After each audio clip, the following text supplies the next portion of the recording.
शनिवार के दिन जो पीपल के वृक्ष में सरसों के तेल का दीप लगाता है उसको शनि कभी परेशान नहीं करता। एक बात हमेशा ध्यान रखिएगा, मान लो अगर कोई भारी लो ऐसा शनि महाराज के कारण हो गया हो, अच्छे काम करते करते उल्टे हो रहे होते, किसी किसी के साथ में विपरीत परिस्थिति आ जाती है।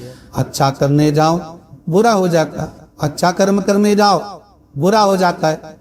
तो पीपल के वृक्ष की जो छाल होती है, छाल देखिए पीपल के वृक्ष में जो छाल लगी होती है, उस छाल को घिस कर चंदन बनाकर भगवान शंकर का स्नान कराकर अभिषेक कराकर पूजन कराने के बाद में पिपलेश्वर महादेव का नाम ले, कौन सा महादेव? पिपलेश्वर महादेव का नाम लेकर वो जो घिसी हुई छाल होती है उस छाल का तिलक भगवान शंकर को लगा लो और उसी का थोड़ा सा भाग अपने कंठ पर मस्तक पर लगाना प्रारंभ कर दो। धीरे धीरे जो विपरीत दशा है वो सुधरना प्रारंभ हो जाती है। पर नाम याद रखना पिपलेश्वर महादेव। जब आपको लगे कि आपके घर में शांति बिल्कुल नहीं, क्लेश बहुत ज्यादा तकलीफ हमारे घर में कुछ ना कुछ जरा सी बात पर विवाद होता ही है, तो प्रयास करिएगा कि आप काली तिल थोड़ी सी, एक काली मिर्चा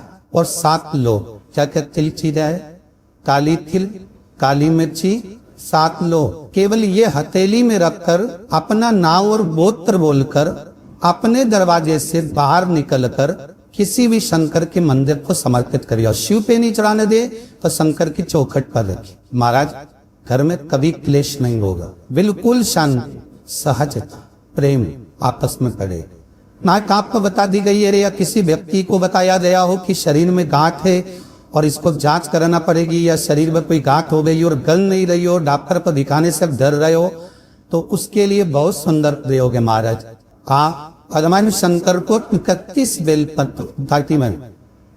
बेलपत्र शहद में भिंगो कर शंकर को समर्पित कर दो। आज की रात्रि को 12 बजे पूरी 31 बेलपत्र वापस लेकर आ जाइए।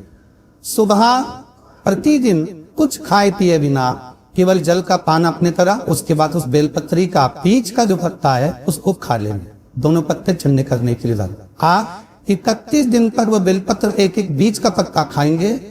32वें दिन आपको दिखेगा कि आपकी जहां शरीर में गांठ हो कि वो गल गई हो, शरीर में कहीं पर भी गांठ हो कि वो गल गई हो, तो शास्त्र कह रहा है चाहे वो गांठ किसी भी जगह पर हो उसको गला दे।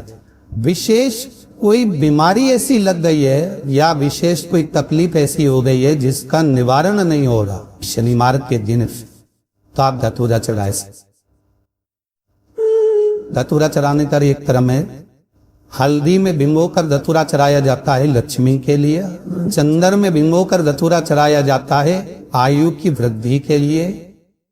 अबीर एक सफेद कलर का बॉर्डर होता है, अबीर गुलाल जो होती है, गुलाल में अबीर डलता है, चमकदार आपने देखा होगा अबीर।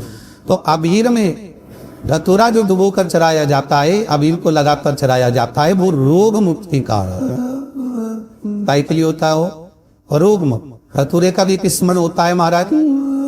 बहुत भारी रोग है, बीमारी लग गई है, डॉक्टर अपना काम कर रहे हैं, घर का व्यक्ति बहुत बीमार हालत में पड़ा हुआ है, तो बेलपत्री के वृक्ष के नीचे भी शिवलिंग का निर्माण कर एक धतूरा समर्पित करा जाता है जिससे रोग से मुक्ति होगी।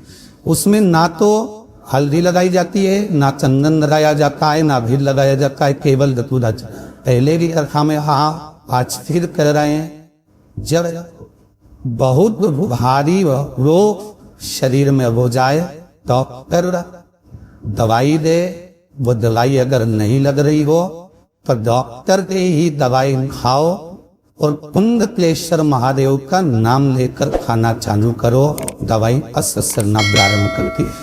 इस व्यापारी से कभी नहीं कहा ऐसा कि आप डॉक्टर के पास मत जाओ। ये व्यास में हमेशा कहती है डॉक्टर के पास जाओ, जांच कराओ, दवाई लाओ और उस दवाई और औषधि को कुंडलेश्वर महादेव का स्मरण कर कर खाओ, जिससे एक बार खानी जाए तो दूसरी बार जरूरत नहीं पड़े, शरीर ठीक हो जाए।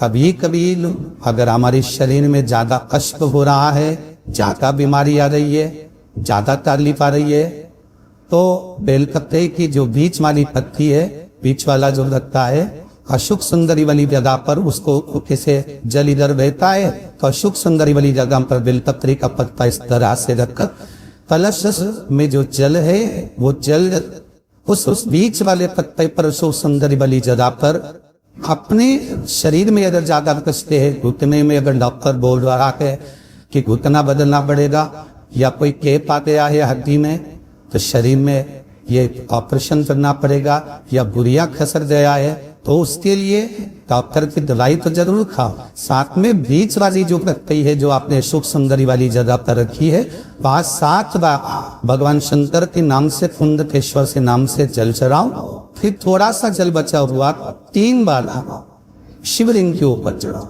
उसी पानी में से थोड़ा सा आचमन जितना पानी कलश में लेकर आ जाओ या कटोरी में लेकर आ जाओ, उसको दिन भर में 3 बार पीना प्रारंभ करो कुंडकेश्वर महादेव के नाम से और फिर 15 दिन बाद जांच कराओ, माँ बच्चा हैगा, ऑपरेशन की जरूरत नहीं है।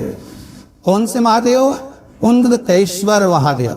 ये शंकर भगवान भाई शुरू जब माता पार्वती ने कुंदुक का प्रहार करा था, वो कुंदुक बेदल उस बल को मारने के बाद शिव जी के चरणों में जाकर गिरा था, तो वो कुंडकेश्वर महादेव। इतना भी बेटा क्रोधी हो, जितने ही वो चाहे अपशब्द कहने वाला, बहुत ध्यान देना मेरा बेटा, कितना भी जिद्दी हो, कितना भी क्रोधी हो, गलत संगत पर भी चल रहा है, तो निवेदन है शंकर के मंदिर में लाल चंदन और शहद इन दोनों को बेटे का हाथ लगवाकर गलत संगत में जा रहा है, क्रोध कर रहा है, चिड़चिड़ कर रहा है, बेटे से लाल चंदन और शहद का लेपन शिव जी के शिवलिंग पर जरूर करवा।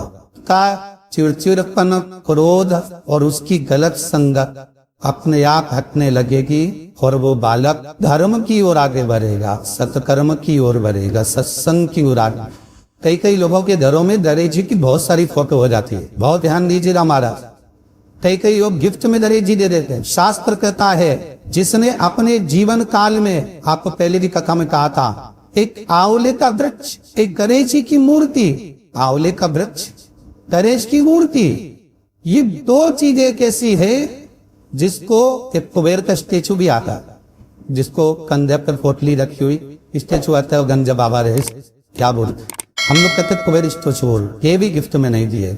यदि गणेश की मूर्ति, गणेश की प्रतिमा, गणेष का फोटो हम किसी को गिफ्ट में दे देते हैं तो हमारे घर की संपदा उस तारीख को लिखकर रखना, उसके बाद में धीरे धीरे छिन्न होने लगती है, संपदा टिकती नहीं।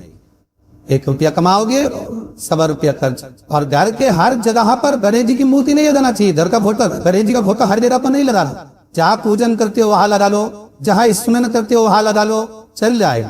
पर सारे घर में ना जाने कौन कौन सी दिशा में आता। कई लोग साल भर गणेश जी रखते हैं, तो उनसे भी निवेदन है साल भर गणेश जी रखो, मना नहीं है, पर गणेश जी रखना कौन सी दिशा में चाहिए उसका भी शास्त्र ब्रह्मांड वर्णन करता है। श्री शिवाय नमस्तुभ्यम, सब बोलिए एक बार जमकर, श्री शिवाय नमस्तुभ्यम। टेक्निकल जरूर कर रहा, कैसी और वाला हमारा झूठ तो नहीं बोल रहा, शास्त्रों की बातें हमारे जीवन में हमें सुख प्रदान करे। इसलिए इस भाव का आनंद करते हुए आज की कला को विराम देते हैं।